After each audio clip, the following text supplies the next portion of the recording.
Hola, ¿cómo están? Bienvenidos a un nuevo capítulo de Emergente Daniel. Buenas tardes. ¿Cómo estás, Todo Tomás? muy bien. Hoy día tenemos un capítulo bastante curioso. Yo nunca pensé que íbamos a hacer un capítulo de esto, porque para mí los aliens o los extraterrestres no son la vanguardia que le está dando forma a la sociedad, ¿o sí?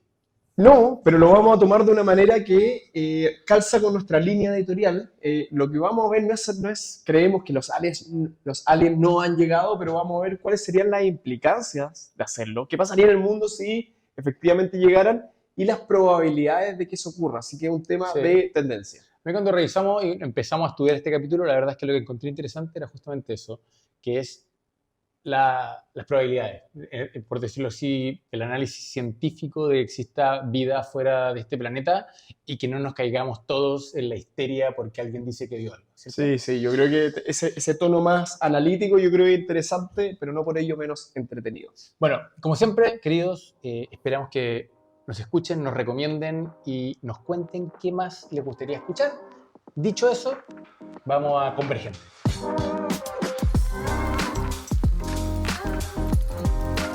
Las noticias de la semana. Yo traigo una noticia muy típica mía, pero muy buena noticia. Hemos comentado varias veces en este canal, varias veces, el riesgo de la inteligencia artificial, las diversas empresas compitiendo entre sí, desarrollando modelos cada. ¿Por qué te ríes, Tomás? Porque siempre lo mismo, como que Daniel no puede No, no, no. que Es el que tema no sea yo inteligencia sigo artificial. pensando que es el tema más importante que tenemos hoy día como civilización. Y la noticia es muy buena porque ya habíamos tenido un par de capítulos un poco apocalípticos acá. ¿Te ¿Ya? acuerdas que Sí. todo básicamente dejaba de existir pronto? Váyanse a una isla desierta. Eh, Cuatro grandes compañías acaban de hacer un acuerdo, crearon un consorcio para regular entre ellas el desarrollo de lo que ellos llaman los frontier models, que son los modelos de inteligencia artificial más desarrollados y por lo tanto más peligrosos. Entonces, OpenAI, Microsoft, Google y Anthropic, que desarrolla, es menos conocido, pero desarrolla un modelo que se llama Claude, se unen para armar este consorcio. Paréntesis, tengo que decir, a mí Claude de Anthropic es hoy día de los, comillas, chatbot basado en AI generativa el que más me gusta. Es interesante que es menos conocido, sale menos en la prensa que Google, que OpenAI Yo incluso, lo pero considero mucho más asertivo, como que, por ejemplo, ChatGPT se da muchas vueltas e intenta ser demasiado educado y políticamente correcto. Bard de Google me gusta mucho, pero lo mismo, de repente no es tan asertivo.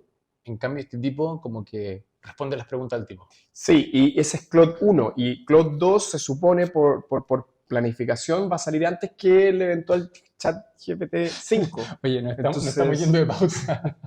Pero bueno, pero no, está interesante lo que plantea Daniel, porque la verdad es que todos los gobiernos están intentando ponerse de acuerdo en cosas y al mismo tiempo les pasa de que no tienen la gente necesaria, no tienen las competencias para ser capaces de regular bien esto. no detienen las leyes. Hoy día no hay leyes Por eso, como el no, gobierno. claro, pero si tú quisieras hacer la ley o tú quisieras regular, ¿qué equipo va a hacerlo? Claro, claro, claro. Y el nivel de lobby de esta empresa al final quiero creer que es genuino y honesto y que finalmente fueron las propias empresas las que pudieron regularse a sí mismas. Sí. Bueno, yo voy con una noticia bastante más, comillas, local de nuestro hermoso territorio Latinoamérica. Y es que Mercado Libre acaba de anunciar que va a lanzar una plataforma de streaming de videos que justamente le va a competir a Netflix, a Amazon Prime y a, no sé, cualquier otra, Qué, ¿cierto? qué increíble, ¿eh? O sea, Y acá yo creo que está interesante por varios ángulos. Primero, es como constatar de que Meli es como la única empresa con los pantalones largos de nuestro continente. ¿Cierto? y Uno sí, mira las 10 sí. empresas más grandes de Latinoamérica y la verdad es que son todas empresas como super old school. No es como cuando uno mira las empresas más grandes de Estados Unidos, que 7 son tecnológicas. Acá solamente Mercado Libre aparece en el radar y todo el resto son compañías tradicionales como Vale, que es una minera, como Recursos naturales, recursos básicamente. naturales, telecomunicaciones, bebidas, cerveza. Esas son las compañías más grandes de Latinoamérica, tristemente. Sí. Pero bueno, y Meli creo que se pone los pantalones largos porque va y dice, voy a seguir la misma estrategia de Amazon, que es decir, te voy a dar este streaming de video a un precio muy bajo porque no quiero competir con Netflix. Lo que realmente quiero es tenerte enganchado para que porque vienes a ver tele, terminas comprando productos en mi ¿Y van a plataforma. tener producción de ellos también? Eso O... no lo han anunciado todavía, pero ya el único hecho de que sigan la estrategia de Amazon, pero para este Sí. subcontinente, ya me dice mucho, lo encuentro una jugada. nada, como con estilo. Con estilo. No, uno decía, estos son el Amazon de Sudamérica, pero uno lo decía de manera un poco liviana y ahora Exacto. efectivamente siguen esa ruta. Y entendiendo que hay que invertir billones. Es decir, yo me acuerdo que uno de los principales, comillas, como alegatos que hacía Netflix desde un punto de vista de mercado pro competencia, es que decía, Amazon cuando compite conmigo o compite contra nosotros, comillas, sumándose a HBO y a otros, oye, tiene una cantidad de espaldas financieras para invertir lo que sea en producción de contenido y mientras nosotros invertimos un par de billions, Amazon invertía decenas de Claro, billones. según un orden de magnitud mayor. Pero Pero bueno, yo lo tomo como buenas noticias ¿Sí? para la región. Latinoamérica, ojalá que empiece a hacer más Ahí noticias. estamos. Vamos que se puede. Vamos que se puede. Bueno, oye, vamos con el tema emergentes.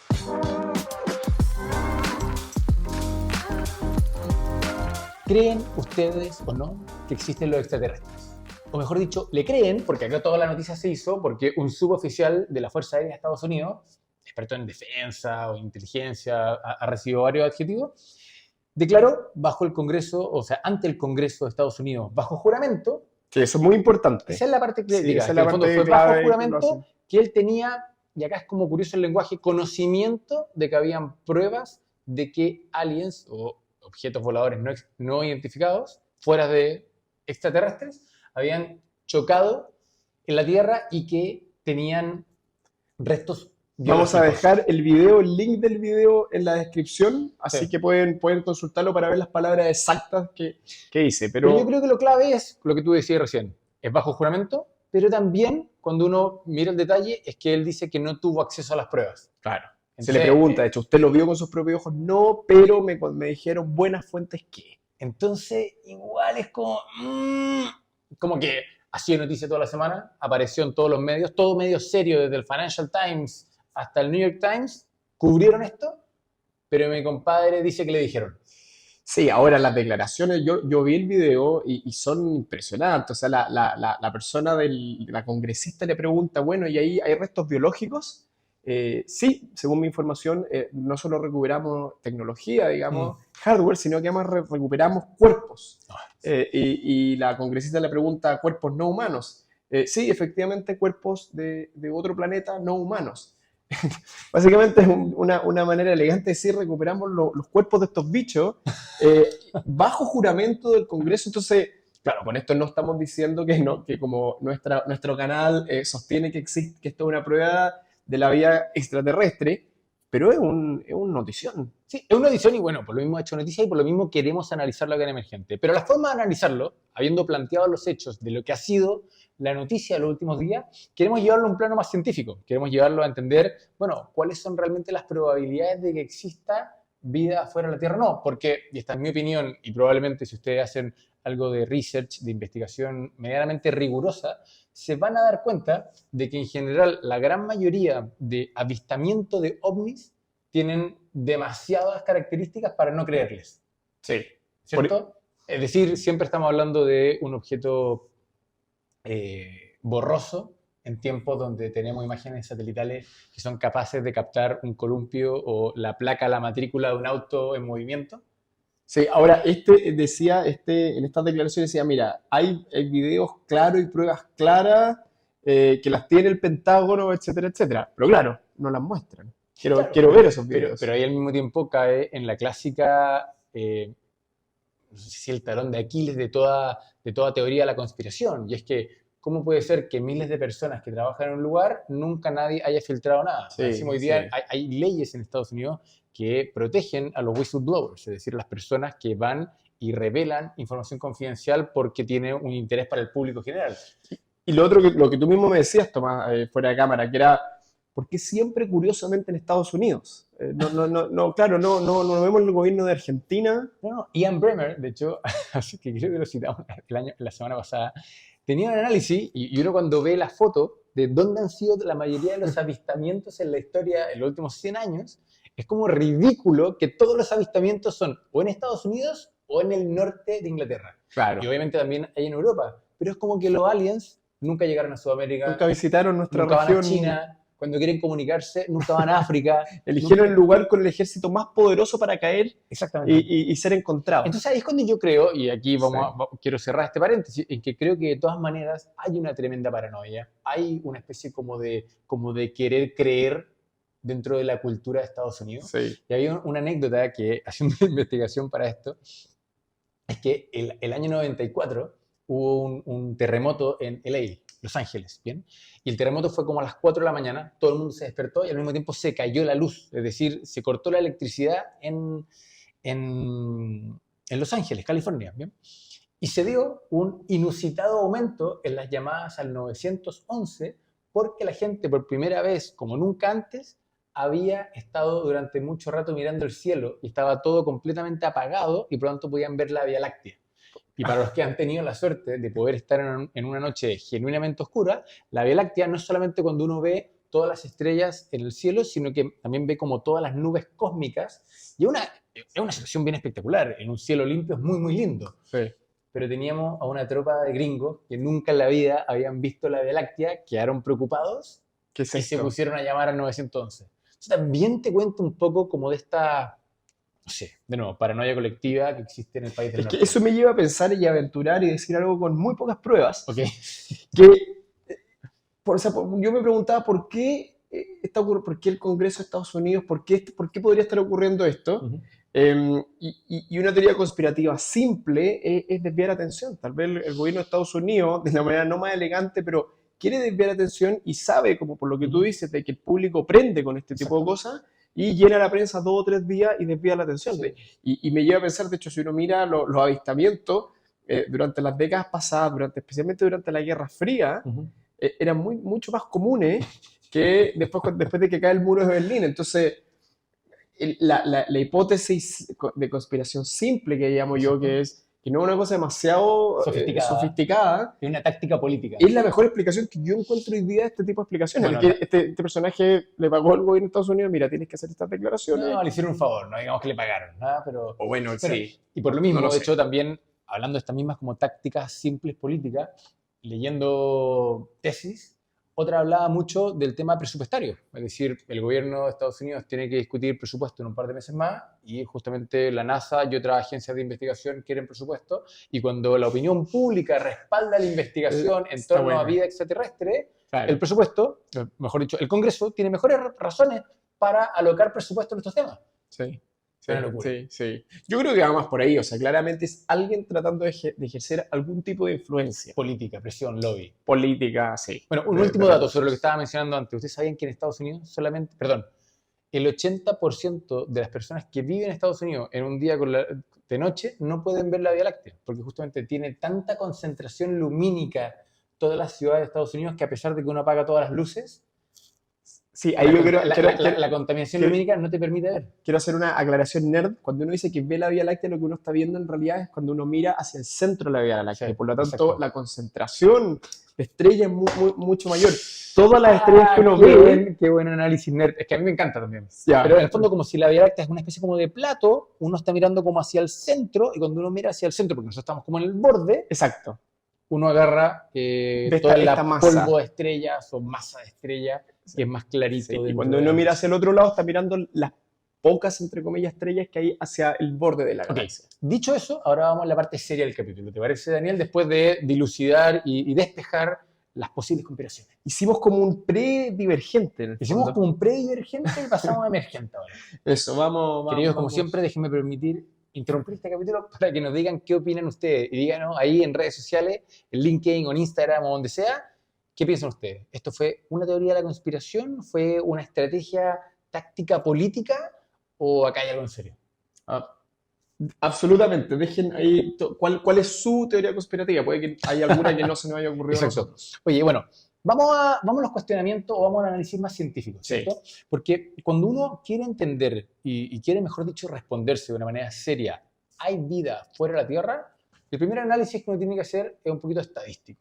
Y acá, preparando esto, y voy a permitir que Daniel lo explique, hay 2 grandes teorías, o 3, ¿cierto? Está la famosa ecuación de Drake, que fue planteada a principios de los 60, que tiene que ver con cuál es la probabilidad, o según un cierto arreglo una ecuación, ¿cierto? Que combina ciertas probabilidades o ciertas variables, dice con cuánta probabilidad puede haber vida fuera de la Tierra, y después otra parte de teoría un poquito más Perdón, interesante. un poco una precisión. La ecuación Drake es que logremos entrar en contacto con otra civilización. Usa la Sí, variable de sí, contacto. sí. Para Entonces mí era una- la existencia. No, entonces una de las variables Ujú. es que podamos entrar en Ok, contacto vale. mutuo. ¿Por qué no lo explicáis? Primero, entonces, partamos por la ecuación de Drake. Sí, la pregunta que se hace Drake es 1961. sí, es algún día conectaremos con civilizaciones alienígenas. Y obviamente la respuesta es no sabemos, y él lo que propone es un método para estimar cuántas civilizaciones podrían estar a distancia para poder ser Sí. contactadas. Entonces lo que él establece es una serie de multiplicaciones de proporciones. Entonces dice, por ejemplo, el número de estrellas totales de la galaxia, cuántas de estas podrían contener vida, cuántas de esta vida podrían evolucionar a una civilización inteligente, cuántas de estas pueden estar viviendo en un momento más o menos parecido al nuestro, porque podría haber una civilización Hay un tema temporal. Hay un tema temporal. ¿Cuáles de estas no se habrían destruido por su propia tecnología de manera muy interesante? Un pensamiento muy de los años 60, que creo que estamos volviendo, etcétera. Son alrededor de 10 variables. Correcto. Pero es 10 variables muy complejas de encontrar el rango de probabilidad correcto. Sí, él estimó, con los conocimientos que había en esa época, alrededor de 10, que habían alrededor de 10 civilizaciones con las que podríamos establecer contacto. Es decir, no una probabilidad de encontrarnos con ellos, sino que es un número absoluto de cuántas civilizaciones allá afuera podrían existir en la galaxia. Con las cuales podemos hacer contacto. Exacto. Y un estudio más reciente del 2020 estaba revisando que volvió a hacer la estimación, pero ahora con 40 años más, 60 años ¿El mismo de... Drake o otro? No. Y se murió Drake. Que en paz descanse. Supongo, la verdad que no sé, tendría que estar, pero yo creo que no está en una edad ya para hacer este tipo de cálculos.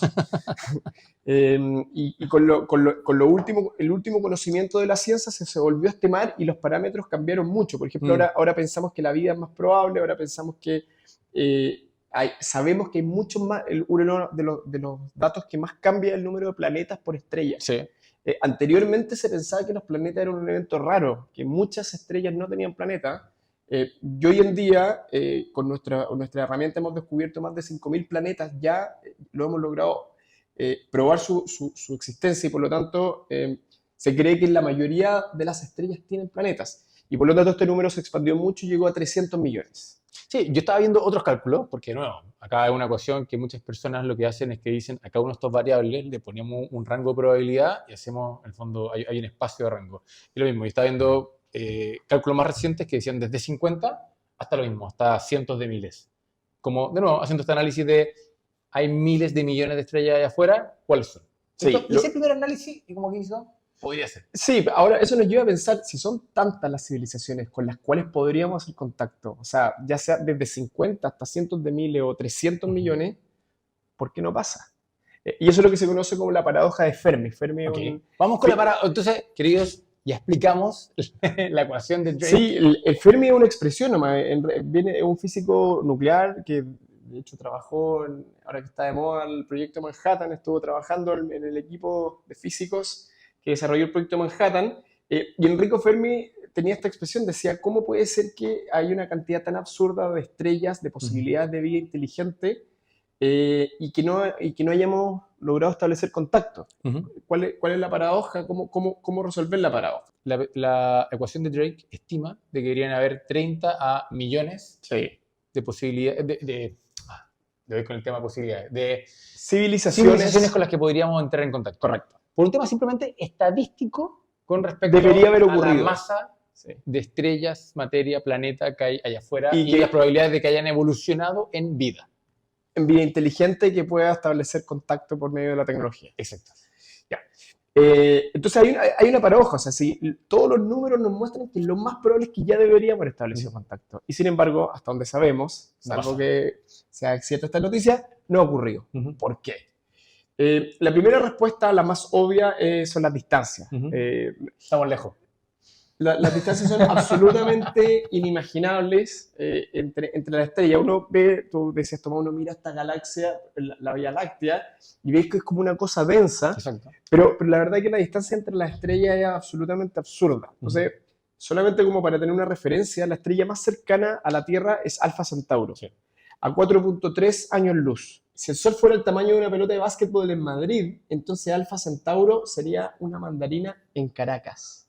Y además que, de nuevo, cuando ponemos una gran premisa, que lo dice la medición que usamos, es años luz. Es decir, si es que viajásemos a la velocidad de la luz, que en teoría no se puede, Sí, nos demoraríamos años en llegar ahí. claro. Y me imagino que parte de las teorías es esa, es decir, podemos tener vida inteligente en otros lados, pero no son capaces de transportarse a la velocidad de la luz, y por lo tanto, por muy inteligentes que sean, y tal vez son interplanetarios, Sí. no son capaces de moverse un par de galaxias hacia acá. Con la tecnología actual nos demoraríamos, con las velocidades que andan nuestras naves hoy día, nos demoraríamos en llegar a Alfa Centauro 150.000 años. Y por lo tanto, no habríamos muerto en el camino. Bueno, vamos al segundo. Ok, ¿cuál es la segunda a la segunda razón por la cual, paradojalmente, la estadística dice que hay aliens allá afuera y todavía no entramos en contacto? Sí, acá ha habido harta pelea porque cuando Drake estima esto, aplica una probabilidad de la aparición de la vida.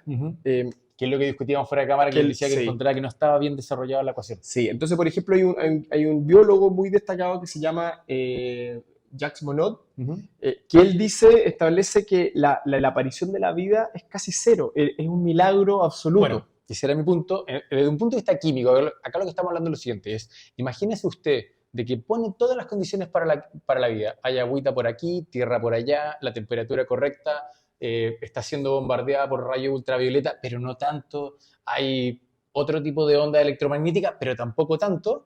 ¿Cuál es la probabilidad de que se forme vida en ese ecosistema inerte? Sí, sí. Y esa es la probabilidad que, por lo menos para mí, desde el punto de vista de cómo está planteada la ecuación de Drake, está obviada. O sea, está como parámetro. Pero es que es un parámetro de vida dentro de planetas alrededor. Sí, y no en sabemos. general, todos los rangos que a mí por lo menos me tocó ver eran como bastante altos. Es decir, no se hacía cargo de realmente lo baja de esa posibilidad. Que claro, está el gran problema es que hasta hoy no sabemos cómo se ha originado la vida. No entendemos el origen de la vida hasta hoy. Ahora no me acuerdo del experimento, Entonces, pero he visto experimentos que lo han logrado. No, nunca hemos logrado desarrollar vida. Lo que se ha desarrollado son aminoácidos, por ejemplo. Pero de una cadena de aminoácidos a una célula hay una distancia colosal. Está bien, pero en el fondo el tema de tener comillas, esto es técnicamente incorrecto. Tierra bombardeada por rayos ultravioleta con un poquito de agua al lado y que ya unas moléculas de carbón se transformen en moléculas más complejas y esas moléculas más complejas eventualmente en aminoácidos, ya para mí es un paso brutal. Pero no. O sea, de ahí a una célula funcional con metabolismo, con la capacidad de reproducirse, es como decir, la analogía es como produjiste los ladrillos, sí.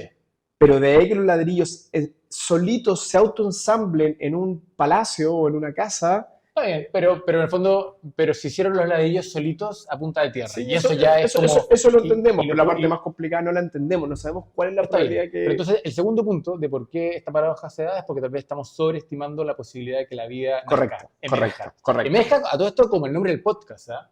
Emergente. Oye, si encuentran que nuestras bromas son demasiado malas, por favor, coméntenlo. Porque necesitamos una asesoría en el humor. ¿Cuál es el tercer camino? La tercera razón también es bastante simple y obvio, pero yo creo que es la más probable, es que simplemente no hay interés de ellos en comunicarse. Nosotros somos una especie particularmente muy curiosa, que nos gusta explorar. ¿Y eso en comparación a otras especies? O sea, claro, hay especies en la Tierra, es broma también. Esto no está funcionando. Voy a obviar esto, voy a seguir.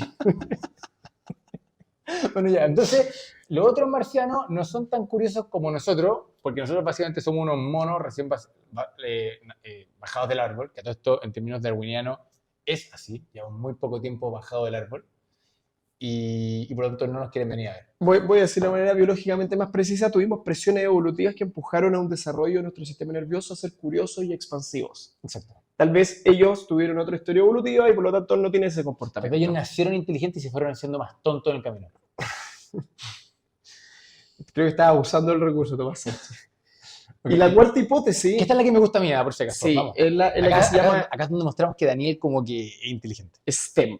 STEM es un acrónimo desarrollado por un futurólogo llamado John Smart, que lo que él sostiene es que si uno mira con perspectiva al desarrollo tecnológico humano, las civilizaciones tienden a desarrollar tecnologías que utilizan cada vez menos espacio, tiempo, energía y materia, de ahí el Sí. STEM.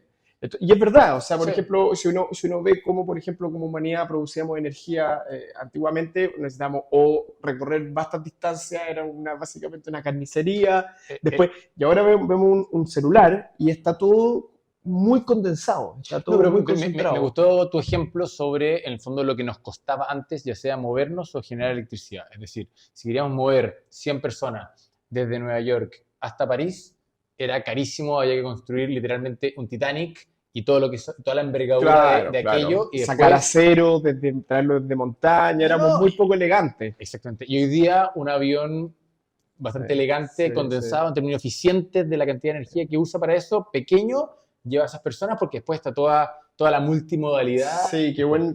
Y vamos hacia drones con mucha densidad en Exacto. paquetes de Y energía. es muy bueno también tu ejemplo sobre la producción eléctrica. Es decir, antes había que producir una fábrica o en base a carbón, había que construir y minar sendas minas de carbón, transportarlo, la cantidad de humo. O sea, era un desastre el producir poca electricidad. Y hoy día una planta miniatura de energía nuclear hace maravilla. O un panel solar. Sí.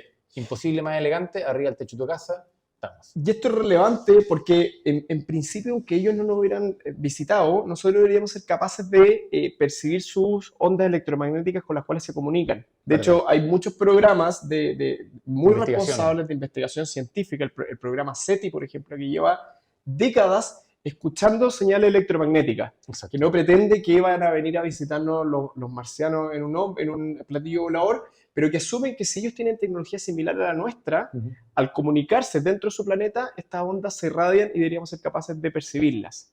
De hecho, nosotros los seres humanos no tenemos ningún programa para comunicarnos, pero simplemente en las ondas, por ejemplo, de comunicación que utilizamos dentro de la Tierra, estamos irradiando esto. Exacto. Si hubiera una civilización tratando de escucharnos a una distancia razonable, nos escucharía. Exacto. Entonces, que ni siquiera encontremos esa vivencia, quiere decir que o bien ocupan una tecnología demasiado diferente a la nuestra, o empieza a ocurrir esto, que ya son muy poco expansivos tanto en términos físicos como en términos de información que viaja por el espacio. Y también hay otra cosa, y es que también nosotros siempre pensamos, y volviendo un poco a la premisa 3, ¿cierto?, de la vida biológica, y es que nosotros también asumimos siempre, y esto ya es un poquito divergente lo que voy a decir, de que la vida inteligente de otros lugares es análoga a la nuestra, es decir, es biológica, está construida sobre carbono, necesita de agua, funciona sobre ciertos rangos de temperatura, etcétera, etcétera, etcétera. En una realidad alternativa podríamos haber pensado que la vida inteligente necesitaba condiciones físicas completamente diferentes. Sí. Oye, nos fuimos un poquito largo en el capítulo, pero démosle un par de minutos más porque yo creo que vale la pena hablar de las consecuencias sociales, que es lo que también nos gusta acá, ¿cierto? Es decir, la pregunta es, bueno, ya, imaginémonos durante un segundo, mañana percibimos que esta onda electromagnética hay vida alrededor de Alpha Centauri. Me decía, está cerca. ¿Ah? Pero imaginemos porque una cosa es percibir que está a algún punto y otra cosa es recibir una visita. Como que llegan. Sí, yo creo que las implicancias serían diferentes. Sería mucho más potente saber que llegan. Déjame hacer un paréntesis que esto no puedo evitarlo. A mí algo que siempre me ha sorprendido de todos estos avistamientos es que estos tipos viajan millones de miles de kilómetros y chocan en el aterrizaje. Claro, tienen la tecnología más desarrollada. Estúpido. Es decir, es como siempre la premisa de que estos tipos son capaces de hacer lo imposible, pero no saben aterrizar. Sí. ¿Me vaya a creer? Sí, llegan, se toman una cerveza al llegar y... Exacto, aterrizan mal. Bueno, ya, asumiendo que mañana aterrizan bien y que no aterrizan en Estados Unidos porque se dan cuenta que allá son muy paranoicos y dicen, vamos a aterrizar en un lugar un poquito más tranquilo como Sudamérica o como, no sé, India. Claro. Por decir algún lugar. ¿Cierto? Bajan. ¿Qué pasa? ¿Qué tipo de colapso vamos a enfrentar como humanidad desde la histeria religiosa hasta la confabulación entre países? Vamos a hacer realmente hola, venimos en son de paz y nos vamos a ser amigos y nos van a hacer una transferencia de tecnología brutal y vamos a ser felices por siempre, o nos vamos a comportar como unos simios y le vamos a tirar piedra y todo lo que encontremos. Yo creo que a corto plazo serían efectos negativos en el sentido de que la histeria colectiva, la cantidad de suicidios masivos, colapso nervioso. Hay mucha gente que yo creo que afectaría fundamentalmente sus creencias sobrenaturales del mundo. O sea, las religiones tendrían que cuestionarse seriamente No, las religiones tendrían como que cerrar por fuera. Exacto.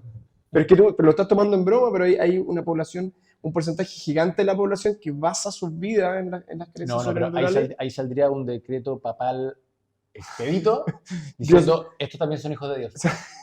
Perfecto. Estos también son hijos de Vienen Dios. del cielo, pero del otro lado. Ustedes no leyeron la Biblia bien y en el Génesis decía, estos tipos de afuera del planeta también son nuestros hermanos, y no era una metáfora. ¿No? O en el clásico, lo que hacen estos clásicos personajes, buscan la Biblia y muestran que había pruebas ya en el texto. Por eso es lo que estoy diciendo. Job No lo leyeron bien. Bueno, ok. Obviando lo que diría el Islam y el catolicismo. Vamos a tener un montón de comentarios negativos. Es con cariño, con mucho cariño. Sí. Bueno, el punto es que todas las creencias son muy respetables. Yo estoy de acuerdo. Acá vamos a tener un problema, por decirlo así, de histeria social que va a tener un anclaje importante en la religión, porque la religión le pone un marco mental a las personas de que somos únicos en el universo. Sí. ¿Bien? Creo que la otra gran pregunta es, ¿guerra o paz? Yo creo que paz. Si uno ve la gran historia, la historia humana, básicamente lo que produce la paz son las alianzas. O sea, el típico cliché de que la única manera de unirte es tener un amigo en común, es completamente cierto. O sea, análisis historiográfico muestra que los pueblos se unen primero como alianzas militares y que esas alianzas militares terminan conglomerando a las organizaciones. Pero ahí hay una gran premisa y la pregunta es ¿por qué llegaron los aliens hacia acá? Porque si llegaron un poquito como en la clásica historia de más de una película de que vienen a robarnos los recursos naturales porque a ellos se les acabó el agua y vienen a sacar el agua del planeta, esto va a ser como cuando los españoles y los ingleses llegaron a América y dijeron, cabrón, esto lo vamos a ordenar en nuestra vinta y... O sea, no hay mucho que hacer, pero venimos a recoger. Pero te aseguro que se firma una alianza militar de todos los pueblos de la Tierra al día siguiente. Si es que efectivamente creemos que vienen o sea, me parece evidente. Pero yo me imagino también que una raza superior de ese nivel, esto no va a ser como el Día de la Independencia, la película, discúlpenme, en que le metimos un virus de computador. No tenés nada que hacer. No, pero digo que se va a firmar la paz mundial para 2 días después de estar esclavizados por esa raza. Los tipos nos van a esclavizar en 2 minutos y medio. Y... No, pero lo que yo me imagino es que vienen en son de paz. Ya. Seguro todos los departamentos de seguridad del mundo igual van a decir, hey, ojo, cuidado. Sí. Y es imposible saberlo, pero ante la amenaza latente de tener que enfrentarnos, yo creo que va a haber, o bien se cierran los ejércitos porque decimos no hay nada que hacer, o bien se establecen alianzas militares que van hacia finalmente, hacia el gobierno mundial. Bueno, y la otra también tiene que ver con que en el fondo con cuán generosos vengan. Porque la pregunta es, van a llegar y nos van a decir, cabrón, ustedes son unos monos, como éramos nosotros hace 100 millones de años. Y la verdad es que encontramos la forma de hacer energía limpia y de superar todos sus problemas, por decirlo así, de dopamina en el cerebro. Aquí está la solución. Sí. Fusión en frío con algo del tamaño de unas canicas y pup, pup. Acá está el manual, muchachos. Déjenlo. Nosotros tenemos un quid pro quo que venimos a pedirle no sé qué tontera. Oye, usted acá tiene harto cobre. Nosotros se nos acabó el cobre, no sabemos hacerlo. No tengo idea, cualquier tontera. Sí. Ahora con una tecnología tan desarrollada... Exacto. Sí. Es que ese es el punto, ¿para qué van a venir? Porque incluso si son realmente tan inteligentes, entenderían de que el shock psicosocial que nos generarían sería fuerte. O sea, de nuevo, pongámonos en escala humana nuevamente. Imaginémonos que esto no es la invasión de España, Inglaterra en América. Y el día de mañana nosotros nos damos cuenta, porque no nos hemos dado cuenta, de que hay una isla en el Ártico o cerca de la Antártica que hay unos aborígenes. ¿Queremos realmente invadirla e interrumpir su vida feliz? Creo que hoy día sí, al nivel de la humanidad del 2023. O sea, yo creo que si uno mira la historia no nos va a importar. La desarrollada... Lo que estoy pensando es que si fuéramos realmente una civilización tan desarrollada, tal vez tendríamos una cuota de empatía y diríamos, dejemos a los monos tranquilos. Sí, yo veo ese escenario poco probable. O sea, una civilización tan desarrollada cuenta con métodos y con la energía, lo que hemos comentado en este podcast, con energía suficientemente barata y abundante tú puedes sintetizar cualquier mineral, cualquier material. Entonces el típico cliché viene a buscar... Por eso esto de que viene a buscar recursos... Pero ¿a qué viene? Si esa es mi pregunta, es ¿a qué viene? Podría ser investigación, vernos como un zoológico, ver, oye, estas criaturas, vamos a estudiarlas Y ahora, ahora son curiosos como nosotros. claro, en ese Y escenario, viven en un son más como antropológicos. antropológico, claro. Bueno, En y este para caso, ellos no sería- alienológico. Para ellos tampoco sería, porque el antropológico tiene Bueno, pero que es estudio del estudiar humano. Claro, Están sí, estudiando sería antropología. verdadera antropología. Desde afuera. Sí, eso creo que igual puede tener un ángulo, como la curiosidad. La curiosidad y un cierto sentido genuino de filantropía y generosidad. O ni siquiera, es como que cuando tú tienes un zoológico, no matas porque tus animales los quieres cuidar. cuidas porque los quieres seguir viendo. Entonces De podrían repente, cuidarnos. de hecho, hacen una especie como de reality show. Y nos graban todo el día y lo muestran allá.